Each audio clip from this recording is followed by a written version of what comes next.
Whoa.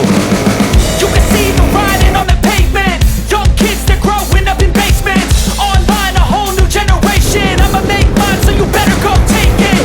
Always they need a new replacement. Decentralized, can't contain it. We're changing lives, yeah, upgrading. Call it suicide of the older generation. Good morning and welcome back to the channel. It's an absolutely beautiful day today in the UK. Complete contrast to what it was yesterday. It was absolutely horrendous yesterday. Anyway, I'm outside Bike Treads again. Bless them, they like lending me their motorbikes. We got an interesting one today for you. Well, interesting one for me anyway. Never really understood the concept of them, but we'll have a look. Let's go and have a look at the bike in question, because I'll be taking it out and seeing what I think, telling you what I think about it. But anyway, here it is. It's the new Suzuki DRZ 400 SM. Now this thing is a dirt bike. Now the dirt bike I'm interested in, definitely, because I like me trail bikes. But this, as you all probably know, is what they call a Supermoto, and that's what the SM stands for, Supermoto. And it's fitted with 17-inch wheels and road tyres. So basically, what this is a street version of the dirt bike. It's a hooligan machine. It's designed to ride short sort of race tracks and just go mad on, basically.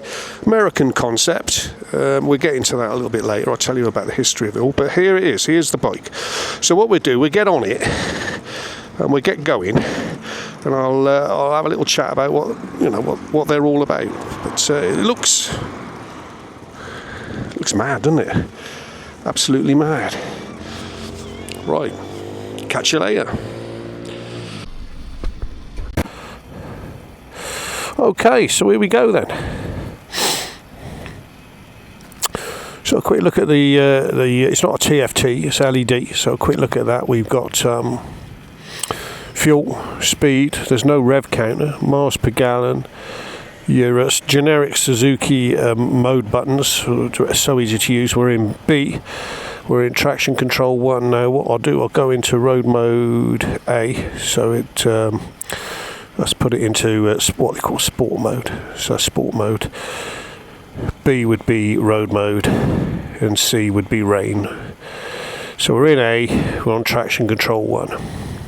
So we'll leave it at that and we'll get it out on the road and see what we think. See what these Supermotos are all about. Now this bike is absolutely brand spanking new.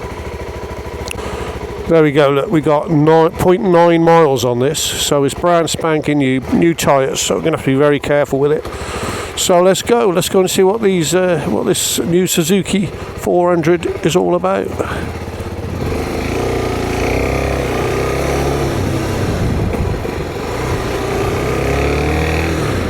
It's just, it's sat on a dirt bike, you sat right up on top of it. The seat's like a little blade to sit on. Oh yeah, it's got some pull to it. So we'll take it through the town first, a little bit through the town, then we'll head out towards Lake 12, I think, at Ashton Keys. We'll have a little look at it, walk around it. But yeah, it's 37 horsepower, this thing. 37 horsepower, and I think it's 398cc. And it weighs around about, I think, 154 kilos. I'll put it up on the screen, so it's as light as anything. But we've got to get these tyres scrubbed in. It likes its revs, this thing. You can't, it's obviously it's the polar opposite to the Himalayan. The base of this engine has been out for a long time in the States, and it did have a carburetor on it. But what they've done to get it through all the latest emissions, they put a new head on it, titanium valves, and I don't know, some sort of weird exhaust valve as well. Different combustion chamber, and the crankcase is slightly different, I think. But to my mind, that would make it a totally different engine, but apparently it still shares some of the a lot in common with the original Suzuki DRZ motor. So make of that what you will. Anyway, third gear. The vibration isn't too bad. It's buzzy. It's very buzzy, and also very new, so it needs to bed in. Right, forks, KYBs, and they're adjustable. You can see on the top there. This thing wants to go. It's quite low geared. It's quite low geared. So you're changing up through the box pretty quickly, and it's a 5-speed gearbox.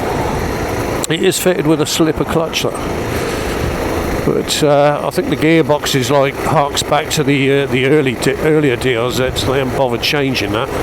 Could do with a six gear, I reckon. We'll soon find out when we get it out on the 419. And like I say, we'll head up towards Ashton Keynes. I wouldn't say this bike's for the shorter people, shorter legs, because I'm 6 foot. I can flat foot it, but you know the bike's high. Definitely, I should think if you wanted, you could get a lowering kit for it. You can lower most things. Get the linkages, change the linkages. I should think once this bike gets a foothold in the UK, there'll be a lot of companies doing bits and bobs for them. But this bike is basically a dirt bike, a trail bike, and I should think it would excel on the trails. It's just Supermoto wise, like I say, it's all new to me. Don't really make sense. Well, I suppose they do. It's a hooligan machine.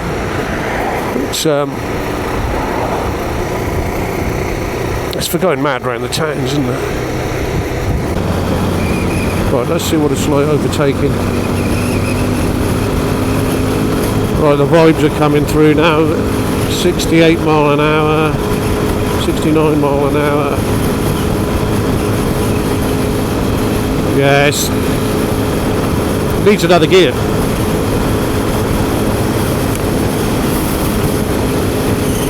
This engine needs another gear, I reckon. Yeah, that's buzzy. And busy.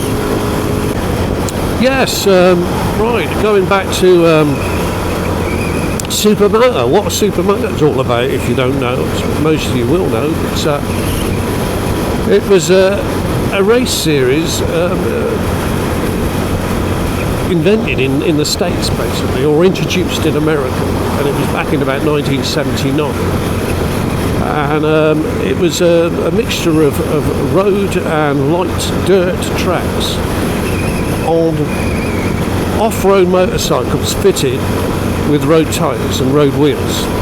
And it was to bring in racers from all different genres of motorcycle racing and have one race series, just to see how they'd get on. So you could have road racers, dirt bike riders, flat trackers, you name it, and they'd all jump on these Supermotos, or as they later became known as Supermoto. And they had, like I say, a race series, and then it took off from there. And a lot of the Americans started obviously customising their dirt bikes and having a spare set of wheels. So they'd have the dirt bike wheels, and then they'd have a spare set of 17-inch rims with some nice sticky road tyres for going mad on the road, basically. And this is what they are. They're point and squirt. They're designed for urban hooliganism, I think. You can take the tracks on these, that when you race these in competition, the tracks tend to be a lot smaller. You can even take these around go-kart tracks. They're just great fun, and you can sling them in. It's all about slinging them into the bends and taking the corner. It's completely different. You stick your leg out like you would on a motocross bike, and you just hack them into the bends, knowing that your 17-inch tyres are going to stick to the road like glue, stick to the tarmac. So, complete different take on motorcycle racing. Right, let's get it in this roundabout. The tyres now are nice and warm. Got to scrub them in.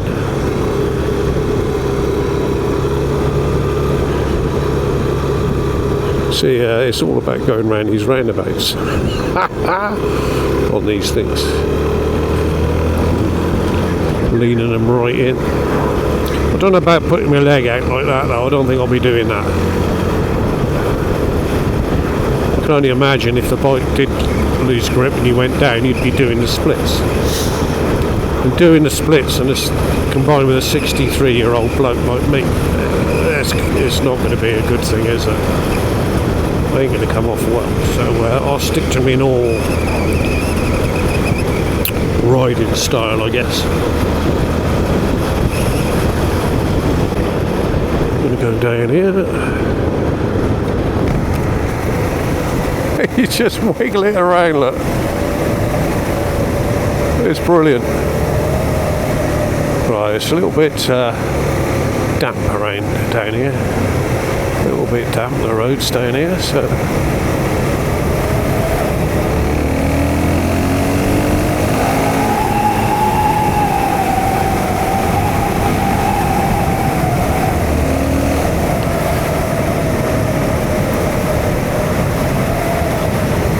When I initially got on this, oh crikey, that sun's bad. When I initially got on this, I thought, oh, it's lacking the power. But I was, to be honest with you, I was clueless on how to use the engine. I just got off the 411 long stroker plodder, where this likes its revs. Anyway, slow speed fueling. We're second gear, 10 mile an hour. Yeah, that's nice and smooth. Not a problem with the fueling at all.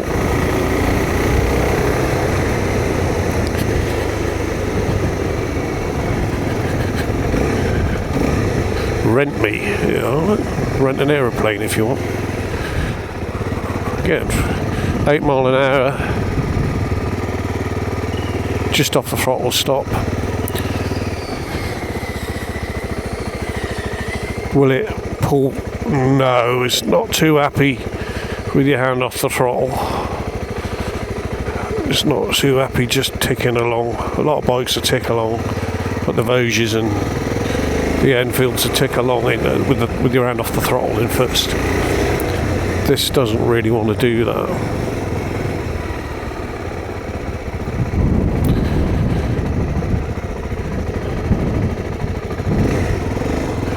Some aeroplanes, look.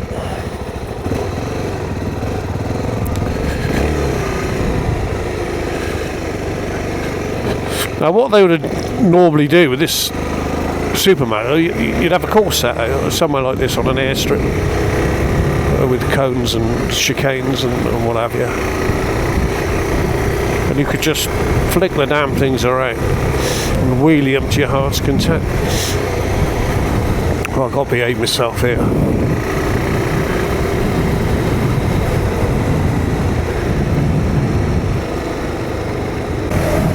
Here we go. There's the big Boeing 747. In fact, it's always worth a visit here. This is Kemble, and it's the Cotswolds airport, and it's quite popular with the motorcyclists, the breakfast crew, and we've always got a lot of motorcyclists coming out here. They've got a nice cafe. So if you're ever in the area and you're interested in planes, let's just have a quick look and see what's going on. They're opening a hangar up there. If you're interested in planes, this is the place to come.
Right, here we are, Kemble Airfield.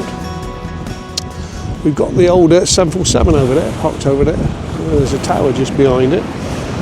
There's the airstrip. There's some old, some jets that are about to be scrapped. One's running the engines up. And more importantly, we've got the Suzuki. We've got the Suzuki DRZ 400 SM. SM standing for Supermoto. Anyway, what differentiates this from the trail bikes, it's basically the trail bike, is a set of 17-inch anodised rims, and they're absolutely gorgeous. There you go. There's those beautiful 17-inch rims, and they're fitted with Dunlop Sport Max tyres, nice sticky tyres, front and rear. You've got KYB adjustable suspension, upside downers on the front, and you've also got a monoshock in the back with obviously adjustable preload and damping. You've got a single small little Nissan caliper on the back, which is more than adequate, and a twin pot Nissans on the front with a 310mm disc or something like that. The motor is a twin overhead cam, 4-valve, water cooled, and I do believe it's a dry sump, because if you look there's a little cap. I reckon that's your tank in it in the frame. So I reckon that's a dry sump motor. Now the engine is there's supposed to be parts of it that haven't changed from the old DRZ. But I know for definite that they've changed the head. They've got titanium valves in there, inlet valves. Obviously, it's been set up for the new emission, Euro 5.5 or whatever emissions. So there's a fair bit of work being done on the engine. It's down about 0.5 of a horsepower, I think, from the old one. But it's a nice little engine. It's got a 5-speed box now. The 5-speed box is probably what it's inherited from the older engine, because it could do with a 6-speeder, as I was saying on the way up here. And it's got a slipper clutch. We've got the quality seems okay. You've got a springy gear lever there. They've obviously altered the final drive sprocket for this being running 17-inch wheels. The motor, like I was saying earlier, on the way up here, the motor does rev out. It does tend to rev out, but it will quite happily sit at 70 mile an hour all day long. And it's just getting used to it. When you first get on these bikes, I jumped straight off a 411 Hemi, which is a long stroke, completely polar opposite to this. You think, oh, this is a bit weird, because it didn't really want to pull. You have to give it some revs. But once you settle into it, after about half an hour, it's lovely. It's a lovely little engine. It's, like I say, could just do with a 6-speed box. Right, what else we got then? The seat. Now, the good old seat, I must say, it's well, you wouldn't want to do too many miles on that. It's a dirt bike seat, and it's like sitting on a blade. So it's not the most comfortable of seats. Let's have a quick look. Well, you haven't got a TFT. It's an LED display. We've got neutral, fuel, road mode, sport mode, your SDMS mode, traction control you can play around with. So it's pretty simple. Speedo and your road meter. Now there's no rev counter on this. Now I'd quite like there to be a rev counter, because like I say, you want to. I'm running it in as well, sort of off a bike tread. So you really want to know. It'd be nice to have a rev counter, put it that way.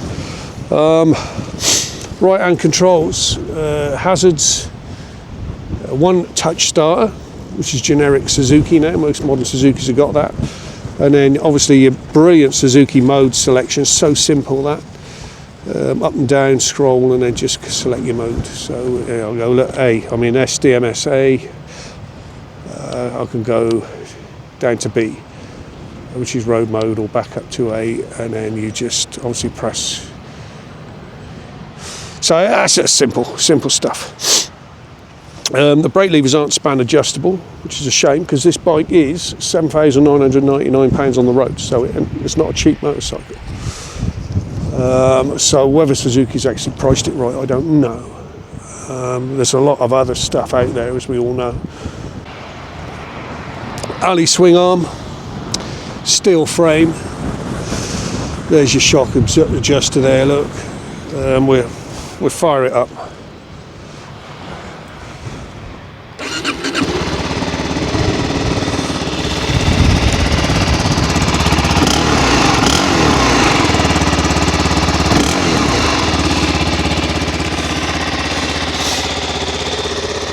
Got your little projector headlight on the front, which the jury's out about with me, and running lights. Now I don't like running lights on motorcycles. The indicators obviously there's two, well, not filaments because they're LED, but you've got running lights, and then when you put your indicator on, let's press the hazards.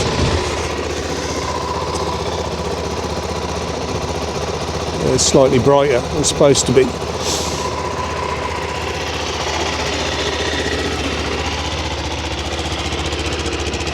But you have, obviously there's no running lights at the back, and that rear light lens is slightly smoked. It's got a slight tint to it. But the fit and finish is lovely. It's a quality motorcycle, definitely. But I think they're I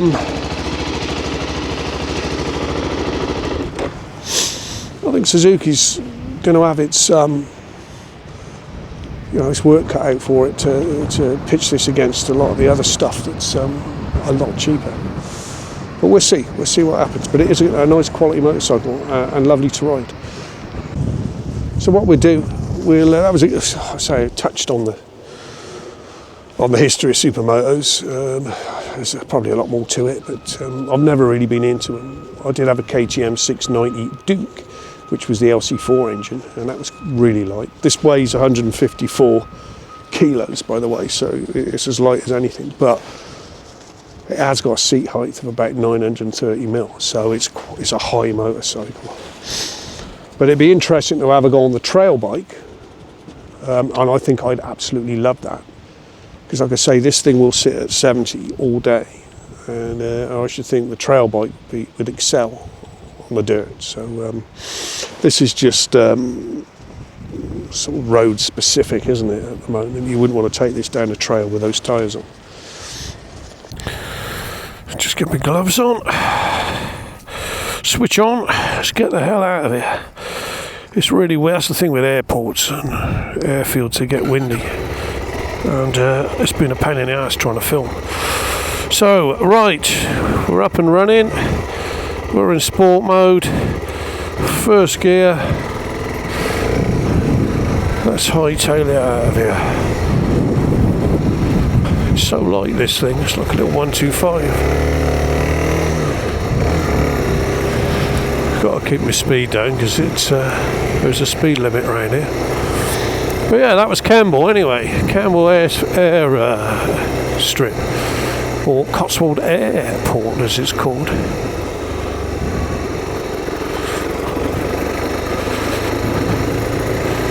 If you get a chance to visit, it's really interesting.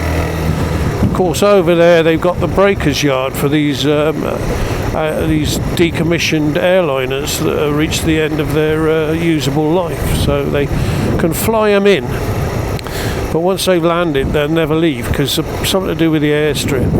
You can get one in under full braking or whatever, full flaps and braking, but you'd never be able to get one back in the air. I don't think the strip's long enough. However that works. But anyway, they get stripped out of all their parts and bits and pieces sold on or scrapped. Yeah, I'm liking this. Here you go, little bike.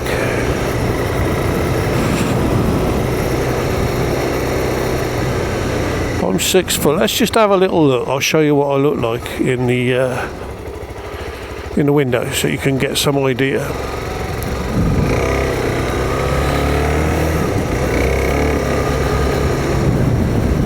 So We're just pulling in front of this window here. There you go.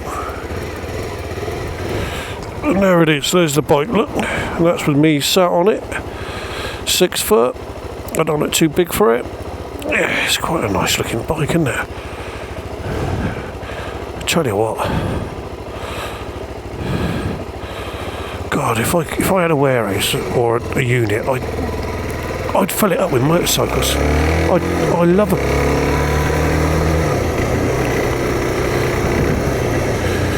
Right, exiting Campbell. There's a few ready to be scrapped. Look over the fence. What's going on now? Yeah, whoa. Yes, lovely. Trying to pick a front wheel up then. Yeah, this is fun. Still looking for that 6 gear though. Still looking for that 6 gear. Right, slow it down, Dickie. Nasty corner here. Can't really see what's going on.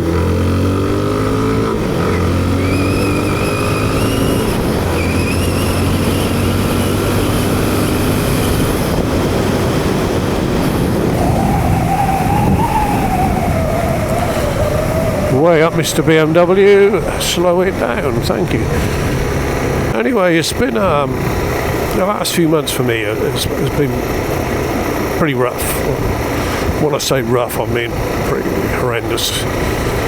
And when I'm going through sad times, I normally try to cheer myself up by buying myself a motorcycle. Women normally go out and buy a pair of shoes, don't they, or a handbag. Well, I normally go out and buy motorcycles. A little bit obsessive, you may say, a little bit over the top, but motorcycles just make me tick. They're part of my mental health, you know, and I love riding them, all sorts of bikes, as you know, from Harleys to whatever. Anyway, I'm looking at getting a new bike, and I've got one in mind. And I'll be honest with you, it's not far removed from this, as in range and agility and stuff. So, and it's a hoot to ride. I've actually ridden it a couple of times now, this specific make of bike, and okay, you could just spin around these manholes. Yeah, this specific make of bike, and I'm quite taken with it. And I was doing an hour, and I was thinking, and I've been chewing it over now for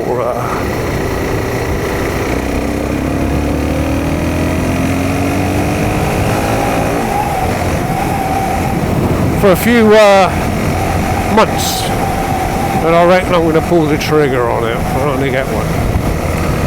So watch this space.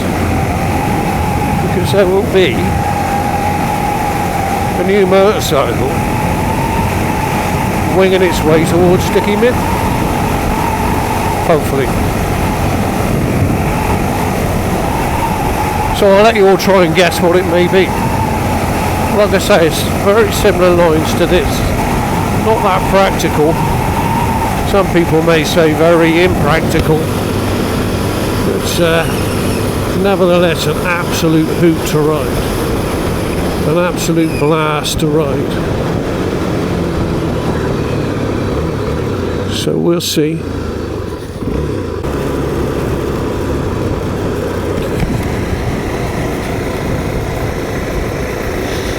We'll have to find a tree in a minute to sit under, aren't I?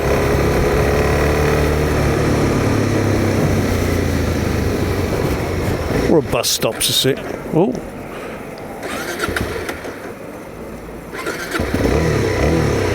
What happened there? That's unusual for a Suzuki.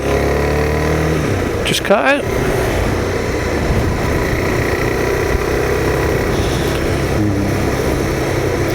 Perhaps the fueling has got a few glitches. That just literally cut out then.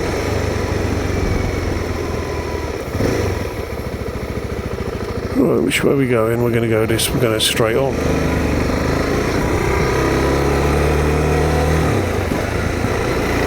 But yeah, this is a bit of an anomaly to me, being a supermoto. I'm not really into it. They're a fun bike, supermotos. You know, they're for squirting around town and having fun on and being a bit of a hooligan, I think, and perhaps doing the track days. A friend of mine, Rob Fox, now he got into what they call motor gymkhana, which is taking bikes at relatively medium speeds around slalom courses and actually getting the things right down on the ground, but at sort of like 20-30 mile an hour at real tight turns and stuff. And this would lend itself to that brilliantly. So look up Moto Gym, I think it's Moto Gymkhana.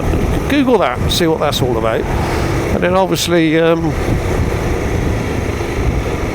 the Supermoto thing, you know, that was, or maybe still is popular in Europe, but I don't think it ever really took off massively in the UK. But yeah, hooligan bikes. This is designed to go quick round towns and windy roads, very quick, pulling wheelies and stuff. And this thing will do it quite happily. So there you go. Get a go on one, see what you think. Almost at Bike Treads now. Have a think about my new bike, what you think it may be, or my potential new bike. Like I say, it's very similar to this in practicality and the fun factor. It is very quick. So yeah, have a think of what you reckon. It's as usual, I'd like to thank you all for watching and sticking with me. Stay safe, and I'll see you all on the next one. Cheerio.